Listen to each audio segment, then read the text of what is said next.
As an individual with ADHD, I often talk about the negatives because I know how difficult it can be for the individual and the family structure.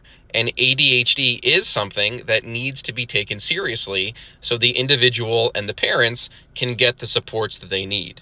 But one thing, of course, that needs to be stressed is finding the positives and finding the strengths.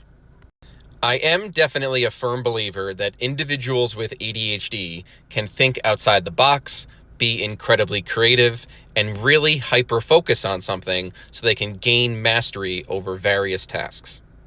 The problem with this, of course, is that kids today are growing up in an overstimulating, instant gratification-based world. So many kids with ADHD get incredibly stuck on screen addictions, smartphone addictions, video game addictions, so they do not have the varied experiences needed for them to find their strengths, find their talents, find things that they enjoy that are healthy and positive and can lead to career success. This is again why it is so important for parents to be comfortable pushing their child with ADHD out of their comfort zone. So a child with ADHD will often create something called a small and narrow ADHD comfort zone, where they find 1, 2, 3 things, which is most often Minecraft, Fortnite, and Roblox, and other video games and cell phones and smartphones, and they want every single day to look the same, filled with the things that they control, that are stimulating, and involve screen-based and stimulating tasks.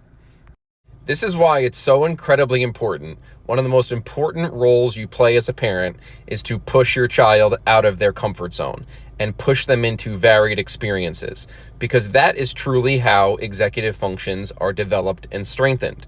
Not by talking to a therapist about your feelings or going to a counselor or doing worksheets at a table. It's by exposing the brain to new and varied experiences and new, deeper interpersonal relationships. So varied experiences and relationships are what an individual needs to strengthen executive functions and find their talents and strengths.